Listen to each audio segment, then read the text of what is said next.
Orthographic views, systematic approach. So now let's discuss the view selection procedures. So the first one is the orient the object to the best position that is relative to the glass boards, or select the front view. Then select the adjacent views. So these are the selection procedures, and it comes with three important points. First one, you have to orient the object. Second, you have to select the front view, and then finally select the adjacent views. So 6 possible views जो है वो हमारे पास available है. Start with front, top, right, left, bottom and the rear. So all the necessary views are important, but you have to draw the only those views that is necessary to completely describe the object. अब जो 6 views हैं आपके object के वो सभी अपनी जगह पे इम्पोर्टेंट जो है उनकी है, लेकिन आपने सिर्फ वो वाले व्यूज को ड्रा करना है जो नेसेसरी व्यूज हैं, जो कि कम्प्लीटली आपने ऑब्जेक्ट को डिस्क्राइब करें. अगर आप नोटिस करें कि जो आपका फ्रंट व्यू है और उसका बैक व्यू है वो बिल्कुल उसी का रेप्लिका है, उसका रिवर्स इमेज आ रहा है. फ्रंट में अगर आपके पास सॉलिड लाइंस और मे बी बैक व्यू में आपके पास या रियर व्यू में आपके पास हिडन लाइंस आएंगी, तो दोनों के अंदर आपकी डुप्लीकेशन हो रही है. So you have to seldom the necessary to use all the 6 views. तो सच व्यूज को यूज करना जरूरी नहीं है, आपने सिर्फ उन्हीं व्यूज को ड्रा करना है जो कम्प्लीटली ऑब्जेक्ट को डिस्क्राइब करने के लिए इम्पोर्टेंट है. So choose that views that have the fewest hidden lines and show the essential contours or the shapes most clearly. तो आपने उन व्यूज को चूज करना है जो कि कम हिडन लाइंस को शो करें और उसके साथ साथ उनकी शेप्स को क्लियरली, प्रोडक्ट की शेप को क्लियरली शो कर सकें. So the front view usually most important. So establish the other views after selecting the front view. तो फ्रंट व्यू की सिलेक्शन जो है वो बहुत मायने रखती है. सो complicated objects may require more than 3 views or the special views such as the partial views. तो कुछ ऐसे complicated objects भी होते हैं जिसको आप 3 views के साथ प्रॉपर डिफाइन नहीं कर पाते. आपको उसका रियर इमेज जो है, मतलब रियर व्यू भी चाहिए होता है, बॉटम व्यू भी चाहिए होता है, और उसके साथ साथ समटाइम आपको किसी पर्टिकुलर एंगल के ऊपर भी उसका व्यू चाहिए होता है जिसको आप पार्शियल व्यूज कह सकते हैं, तो वो भी फिर ड्रा किए जाते हैं. So always one dimension common between the adjacent view. तो जो आप एडजेसेंट व्यू ड्रा करते हैं ऑर्थोग्राफिक प्रोजेक्शन के अंदर, एक डिमेंशन हमेशा उसके अंदर कॉमन होती है. ठीक है, जैसा कि आपको इस फिगर के अंदर शो किया हुआ है कि ये जो मेरे पास एक प्रोडक्ट है, ये इसका फ्रंट व्यू है, ये इसका राइट हैंड साइड व्यू है, ये इसका टॉप व्यू है, और इसी तरीके से ये मेरा लेफ्ट और रियर व्यू और बॉटम व्यू आ गया. लेकिन इस फिगर के अंदर मुझे इन 3 व्यूज को सिलेक्ट करना है. ये जो मेरे पास व्यूज है ये अननेसेसरी है, क्योंकि ये अगेन वही डुप्लीकेशन हो रही है और इनके ऊपर भी अगेन वही डिमेंशन है, तो हमने अपनी डिमेंशंस को भी डुप्लीकेट नहीं होने देना.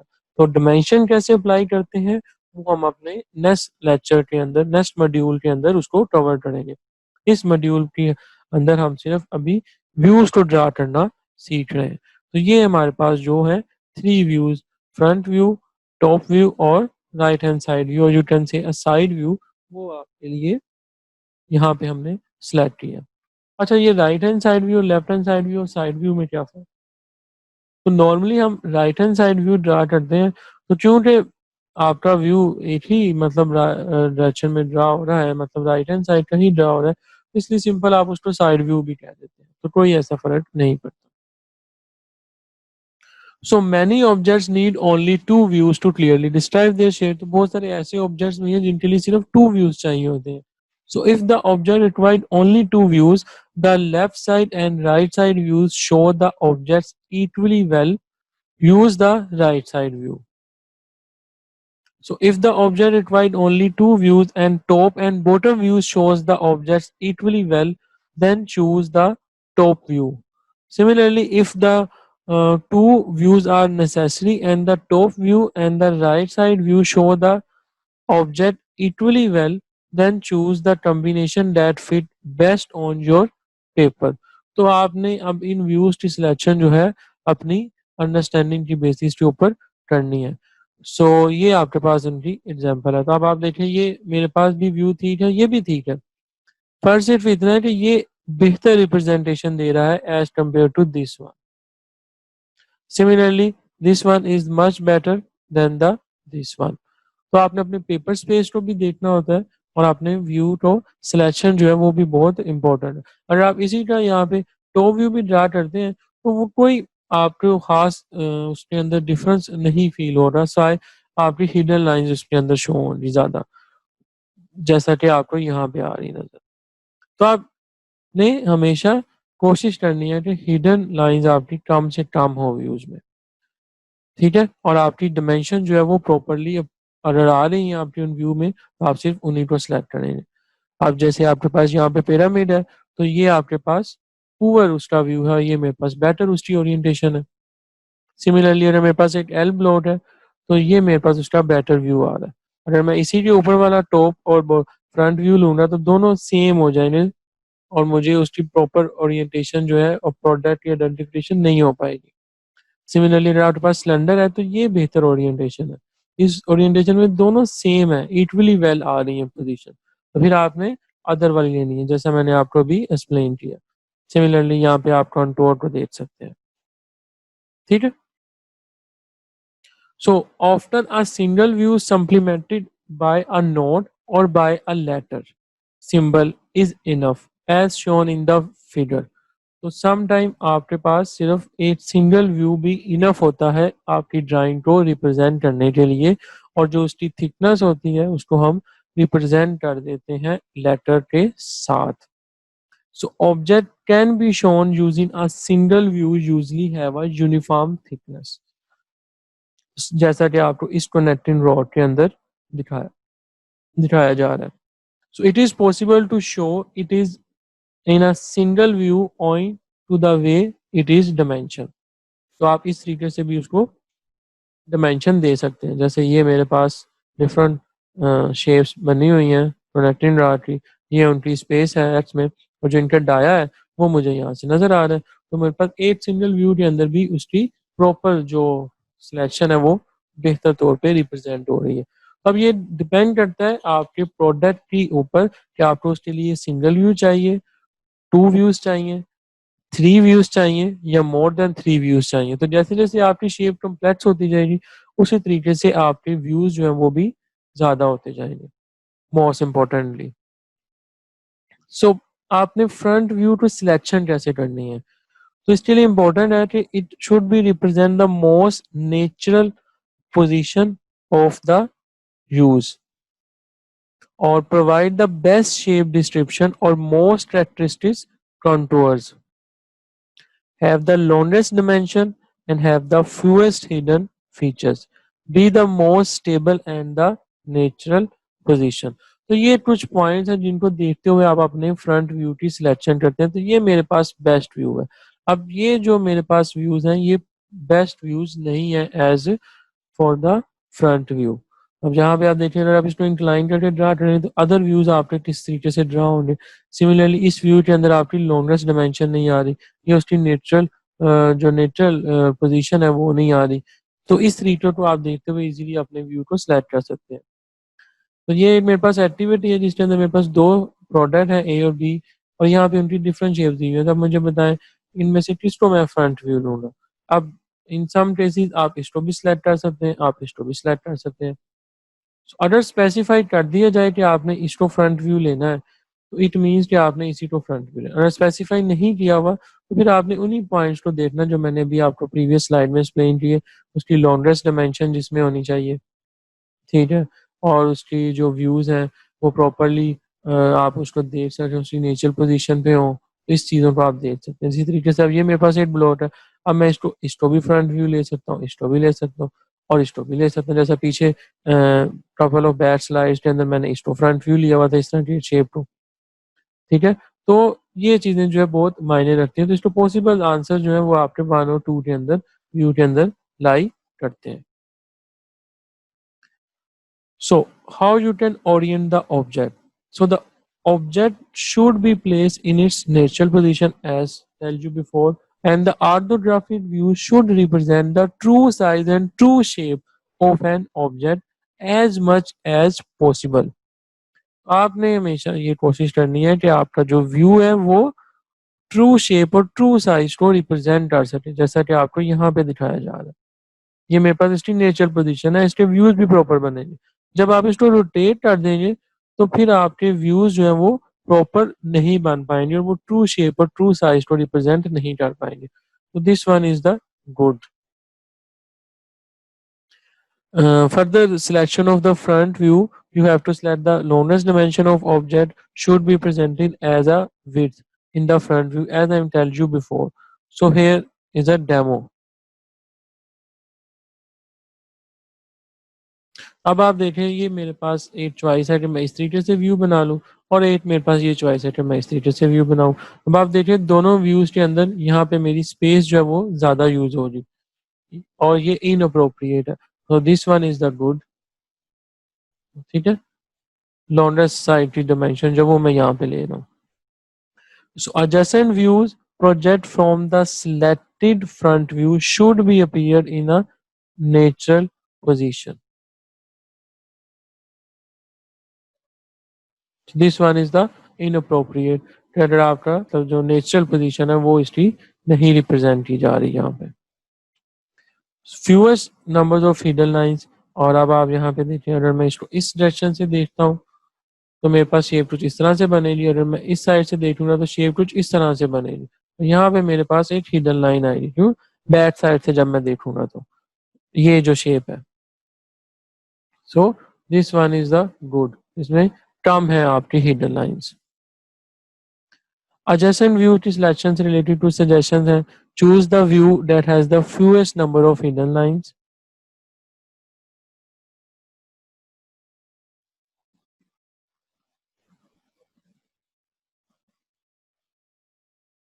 ठीक है?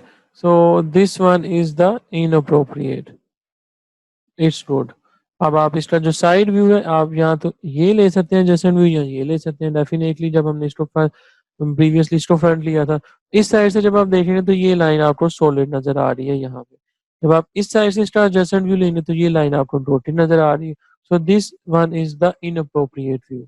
ऑल दो दोनों आपके सेम एक दूसरे के रेप्लिका है बेसिकली, बोथ साइड है, एक राइट हैंड साइड है, एक लेफ्ट हैंड साइड है। तो आपने हमेशा इस चीज को अपने माइंड में रखना है, ठीक है? So this one is the good. अगर आप इसका आप टॉप व्यू इस साइड से लेंगे या इस साइड से लेंगे तो इस सूरत में आपके पास ये हिडन लाइन आएंगी, ठीक है? ये जो शेप आपकी बन रही है ये, और ये आपकी हिडन लाइन शो हो रही है। अगर आप डाउन साइड से देखेंगे, हम इसको अप साइड से देखते हुए इसको सिलेक्ट करेंगे।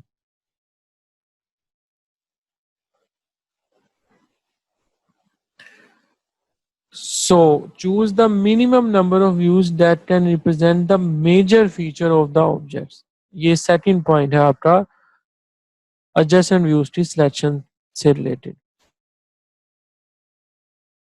ठीक है? ये नेसेसरी जो है, मेजर फीचर जो है वो आपका उसमें रिप्रेजेंट होना चाहिए। सिमिलरली यहाँ पे आपके पास होल इंफॉर्मेशन जो है वो सेपरेटली व्यूज के अंदर आपकी नजर आ रही है, जैसा कि यहाँ पे आपको ये हाईलाइटेड होता नजर आ रहा है, ठीक है? ये इसका टॉप व्यू आ जाएगा और यहाँ पे इसकी डायमेंशन ऑल इंफॉर्मेशन जो है हम उसको एक सिंगल व्यू के अंदर रिप्रेजेंट करेंगे। अब यहाँ पे भी होल है यहाँ पे, लेकिन क्योंकि यहाँ पे हिडन लाइन है, हिडन लाइंस को हम डायमेंशन नहीं दे सकते। फर्दर हम डायमेंशन के लेक्चर में इनको देखेंगे। तो यहाँ पे इस टॉप व्यू के अंदर मैं इसकी डायमेंशन को रिप्रेजेंट करूंगा। Third one is the choose the view that are suitable to a drawing sheet, ठीक है? तो ये देखें, so not enough space for the dimension if you select this way for the drawing, or either if you select this way, so it one is this one is a good, तो आप easily उसको dimension भी कर पाएंगे। तो selection जो है उसकी ओरिएंटेशन एडजस्टमेंट व्यू की भी बहुत मायने रखती है। ठीक है, this one is also good. अब हम एक एक्टिविटी करते हैं जिसके अंदर हमें यहाँ पे एक प्रोडक्ट जो है वो दिखाया हुआ है और इसकी हर सरफेसिस को डिफरेंट लेटर्स के साथ रिप्रेजेंट किया हुआ है। और जब हम इसका टॉप व्यू ड्रा करते हैं ऊपर से, तो ये मेरे पास इसका टॉप व्यू है, ये मेरे पास इसका फ्रंट व्यू है और ये मेरे पास इसका साइड व्यू है। जब मैं इसको टॉप व्यू से देखते हुए जो ए साइड के ऊपर मेरे पास डिफरेंट नंबर्स आएंगे उनको मैंने यहाँ पे लिखा हुआ है, इसी तरीके से फ्रंट व्यू के एंड साइड व्यू के नंबर के साथ रिप्रेजेंट किया हुआ है। तो अब जब हमारे पास ये सब सरफेसिस के अगेंस्ट हमने बताना है कौन से आपके व्यूज टॉप में आएंगे, कौन से फ्रंट में और कौन से साइड में। तो जब मैं इसको टॉप से देखूंगा इस ए सरफेस को, ए सरफेस के अगेंस्ट मेरे पास यहाँ पे जो नंबर है वो 13 है, तो मैं यहाँ पे 13 लिख दूंगा। अब जब मैं इसको टॉप से देख रहा हूँ तो ये जो मेरे पास लाइन आ रही है जिसको मैं बी सरफेस के साथ रिप्रेजेंट कर रहा हूँ, ये मुझे यहाँ पे मिल रही है, इसको मैं 16 के साथ रिप्रेजेंट कर दूंगा। फिर मुझे ये वाली लाइन जो है ये सी का ये जो शेप है ये नजर आएगी, तो इसको मैं यहाँ पे 17 से लिख दूंगा, इसको मैंने 17 के साथ डोनेट किया हुआ। इसी तरीके से ये जो लाइन है ये बिल्कुल इसी के साथ आ रही है, ये 18, तो ये 18 आ गया। अब ये जो सरफेस है ये मुझे नजर आएगी ई, दैट इज 19, तो ये 19 आ गया। अब एफ की सूरत में जो ये साइड है दैट इज 23। अब इस जी की सूरत में मेरे पास नंबर 22 है, तो ये 22 आ गया। एच एच की सूरत में मेरे पास ये जो साइड है ये नजर आ रही है, दैट इज 24। इसी तरीके से ये जो साइड है दैट इज 21, जो आई सरफेस को रिप्रेजेंट कर रही है। टॉप से तो नजर नहीं आएगा ये चीज, लेकिन उसकी ये एज तो नजर आएगा ना। इसी तरीके से अब मेरे पास ये जो जे वाली लाइन है ये दैट इज 20। अब के की ये जो लाइन है 15 और ये जो एल मेरे पास पोजीशन है 14। इस तरीके से मेरे ये व्यूज टॉप में आएंगे। अब जब मैं इसको देखूंगा अपने फ्रंट व्यू में, तो फ्रंट व्यू में जो मेरे पास शेप्स नजर आएंगी, सबसे पहले इस साइड से देखते हुए मेरे पास ए के अंदर जो नंबर लग रहा है वो कुछ इस तरीके से बन रहा है, दैट इज 1। इसी तरीके से ये वाली साइड जो है जे की ये मुझे नजर आएगी, ये नंबर 8, तो ये जे का नंबर 8 आ गया। अब ये एच की जो साइड है ये नजर आ रही है मेरे पास नंबर 9 के साथ, और ये एच के साथ ये 9 आ गया। अब ये जो के नजर आएगा मुझे ये नंबर मेरे पास आ गया 2। अब रेस्ट जो मेरे पास एजेस हैं वो किस तरीके से ओरिएंट होते हुए नजर आएंगे। जब मैं इस व्यू को ड्रा करूंगा तो ये लाइन चाहे इंक्लाइंड है लेकिन मुझे तो नजर आ रही है ना, तो इसको नंबर यहाँ पे 4 दिया हुआ है। ये वाली जो लाइन है एच टी, इसको 5 के साथ रिप्रेजेंट किया। जो ये लाइन है मेरे पास डी टी, ये आपको यहाँ पे भी सीधी नजर आएगी, इसको 6 के साथ रिप्रेजेंट किया हुआ है। जो ई टी ये एज है इसको हम यहाँ पे 7 के साथ डोनेट कर रहे हैं। सिमिलरली जो मेरे पास एफ है और ये मेरे पास एफ का एज है 12। इसी तरीके से ये मेरे पास आगे जी का आ जाएगा 11, एच का हमने बता दिया 9। इसी तरीके से आई और के और एल ये सारे व्यूज आ जाएंगे। जब आप इसको साइड व्यू से देखेंगे, मतलब जब आप इसका साइड व्यू जो है वो हमने यहाँ से लिया हुआ है,